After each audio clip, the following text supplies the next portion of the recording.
everybody, and welcome to Season 3, Episode 49 of Pro Wrestling's Top 50. I'm your host, Travis McNeil, and today we continue our countdown of the top 50 matches in ECW history with match number 2 on our list, which is the 6-person tag match between Mick Foley, Edge, and Lita against Tommy Dreamer, Terry Funk, and Beulah McGillicutty from the One Night Stand 2006 event held on June the 11th, 2006. It seems like in every one of these countdowns, I eventually get to a match that I feel is going to be the controversial pick of the countdown.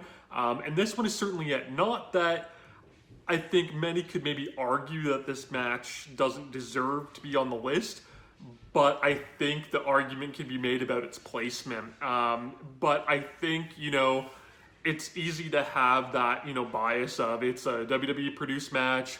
One Night Stand 2006 certainly didn't have the goodwill that One Night Stand 2005 had. One Night Stand 2005 felt like this authentic, ECW show, aside from the tacked on ending like I talked about in our video yesterday. One Night Stand 2006 was a different animal because it had been announced that the ECW brand was being revived, and this show was essentially the kickoff for it. And we would see so many WWE-centric things on this show, like a one-on-one match between Kurt Angle and Randy Orton, because when I think ECW, I think a Randy Orton match, and, a run-in from the Big Show, and, so on and so forth, right? John Cena in the main event, even though, that worked, and that was kind of cool for what it was. This match, it takes this WWE feud that Edge and Mick Foley had going on through the early part of 2006 that led to their fantastic hardcore match at WrestleMania 22, but then they incorporated ECW in it. And I feel, and some people might get, offended by this comment, but I feel that this match is the spiritual successor to the November to Remember 1995 main event, which was Dreamer and Funk against Foley and Raven. That match, we did a video on that, many episodes ago in our countdown. And the reason I say that is it's similar, where, you have Foley with this kind of hot, heel that, is kind of cool and kind of edgy, but also a dirtbag. Foley again, he had the hardcore match with Edge, started doing the hardcore stuff a little bit more in WWE. He actually revitalized the hardcore title, and him and Edge were co-hardcore champions.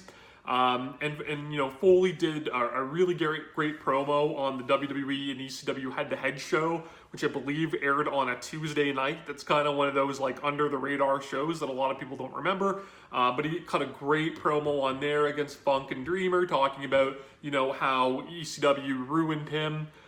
They did a good angle on Raw where, Funk basically busted, Foley open hard way with the punches to the eyebrow. So this feud had a lot of juice coming into it, and it was originally supposed to be a 2-on-2 tag, but there was an opening promo exchange, and Mick Foley is so good here.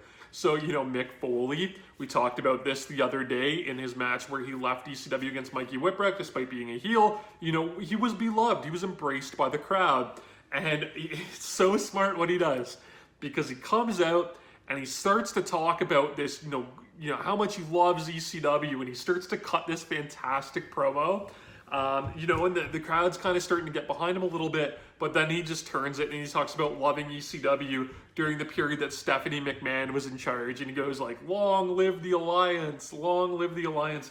And it's so good because, every ECW fan has to be resentful of, that ECW revitalization in 2001. So it was really clever. It was really good. And Mick Foley had the crowd in the palm of his hands, as he would do so often. We get kind of a rough Lita promo, but it's basically just to incorporate Lita and Beulah into this match. It was supposed to be a 2-on-2 tag. It ends up becoming, the intergender 6-person tag that we would ultimately get, which, Lita and Beulah really didn't do too much in this match. But I think it was used, just kind of for the finish, to really get Edge across even more as just being that ultimate, dirtbag that he was. This match, though, it's so great. It's just full of big moments. It's a hot crowd. It's, 4 guys that are just masters in this domain that use the crowd and the environment and the weapons and the drama. And it all just works, that it truly is one of the best ECW matches of all time. hence its spot on number 2. And when I started doing this countdown, I knew, I would watch the WWE stuff, and I knew that this match would rank high on the list. I honestly expected it to be top 20 definitely, maybe to squeak in at number 10. But I was shocked. It blew me away, and I found it even better now than I did in 2006. And it was a tough decision between this and number 1 for me. I'm not gonna lie. Number 1, which we'll see tomorrow, ultimately wins out as being the quintessential ECW match. And if you're an ECW aficionado, you know it's noticeably missing from this list. So you maybe kind of know what tomorrow's gonna bring. But this match might have surprised you a little bit. This match, though, it embodies everything that's great about ECW: the violence, the hot crowd, the weird sexual energy to it.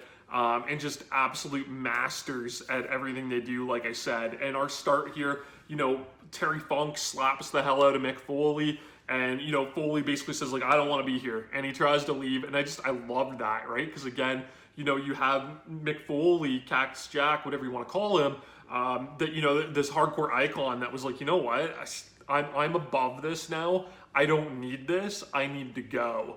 Of course that doesn't work out. We end up getting a plunder brawl, very similar to that November to Remember 95 match. And Edge ends up bringing in a ladder, which makes perfect sense because he's Edge, and he does all the ladder matches and the TLC matches. And they do a bunch of big spots with this ladder. Tommy Dreamer takes a hip toss into it. Terry Funk does the classic Terry Funk helicopter with the ladder around his neck. And teases a moonsault off the top of the ladder onto Edge and Foley, which is crazy. And he doesn't hit it, but he ends up bumping off the ladder when it gets tipped over, which is still just an insane bump for a man of that age. Terry Funk was probably right around 60 years old when One Night Stand 2006 happened. So the fact that he's bumping off, near the top of a ladder onto a hard ring is crazy, and a testament, just the legend that is Terry Funk. We get stuff with barbed wire board here.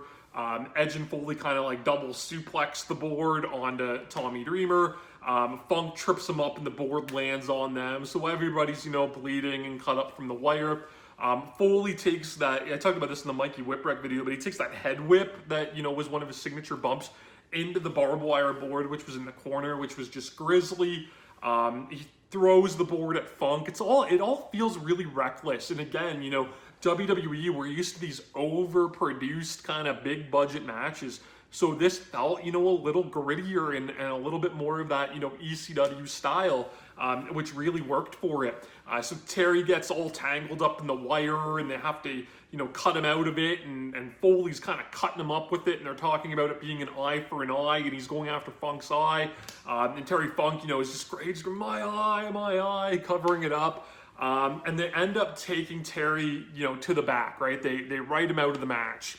From there, we get heat on Tommy Dreamer with a barbed wire bat. Lita gets in there. She leg drops the bat into Tommy's crotch. Foley pulls out Mr. Socko, which again is incredible because ECW fans, they resent that caricature that Mick Foley would sort of become, and they resent Mr. Socko. So something that normally gets this huge babyface pop was used as a heel maneuver, which I thought was great. He gets it on Beulah, he gets it on Tommy, and Edge does a spear, which was actually like a really cool double team maneuver that this, short-lived Edge and Mick Foley tag team had come up with.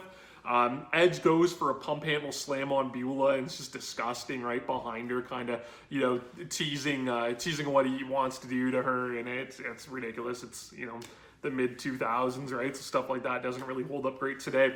But this leads to an incredible moment where Terry Funk comes back, coming through the ECW crowd, carrying this big 2x4 wrapped in barbed wire, and he's got his eye bandaged up, and he's covered in blood, and it's just such an amazing visual. While he's doing that, it allows Tommy to make the comeback, hit double low blows on Edge and Foley, and when Funk gets to the ring, Beulah lights the 2x4 on fire, and again, we just get this incredible sequence of events where Mick Foley, bless his heart, he takes the 2x4 to the gut, he takes it over the back. He's on fire for a little bit, where his flannel shirt catches fire. He takes the board one more time off the ring apron, and he lands onto a barbed wire board, which is on the floor. Funk kind of starts taunting him from the apron. Edge kind of comes and body checks Funk off the ring apron onto Foley, so both of them are lying, tangled in this barbed wire board together. What did our lives become? We've, went back 11 years to, IWA Japan's King of the Death matches with these two. Tommy gets a kind of great little, run where he gets some hope spots. He hits the DDT. He locks a barbed wire crossface on Edge, which was awesome. Lita breaks that up. We finally get the big Lita and Beulah payoff with a big cat fight from them. Tommy gets his hands on Lita, nails her with the Spicoli driver. We get the great moment of Tommy and Beulah both doing the, ECW Tommy Dreamer pose together. But while that's going on, Edge sneaks up behind Tommy, throws a strand of barbed wire around his neck and pulls him back into the Edge-o-matic, spears the absolute hell out of Beulah, and, proceeds to put her in a, compromising position for the pin. Again, just showing what a dirtbag he was. And like I said, that was ultimately kind of the incorporation of Lita and Beulah in this match was for that, ending visual on that finish. But this match is so great. It's wild, it's chaotic, it has a hot crowd, it's bloody, it's brutal, it's got a great story, and a great feud into it that kind of carried the hype to One Night Stand. It's, arguably the last great Terry Funk performance. And it's a wonderful masterpiece of a match that I feel really kind of goes under the radar, because when you think One Night Stand, you think the 2005 event. If you think One Night Stand 2006, you certainly think about, Van Dam and Cena in the main event, and you think about, what would come after that with the ECW revitalization, the WWE ECW, if you will. And it kind of sullies it a little bit, but this match is an absolute gem. It is a masterpiece.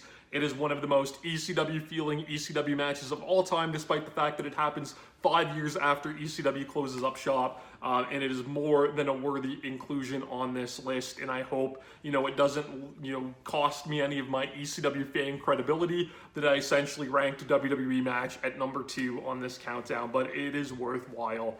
You can watch this match, of course, on the WWE Network. You might be able to find it on Peacock. I don't know. But because it was a WWE pay-per-view, it did get a commercial release, so it shouldn't be too hard for you to track it down if you really want to see it. You can see me each day by subscribing to the channel here on YouTube so that you don't miss a video. You can follow me on Instagram and Twitter at Wrestling50, and you can please join me again tomorrow as we continue to count down Pro Wrestling's Top 50. Top 50.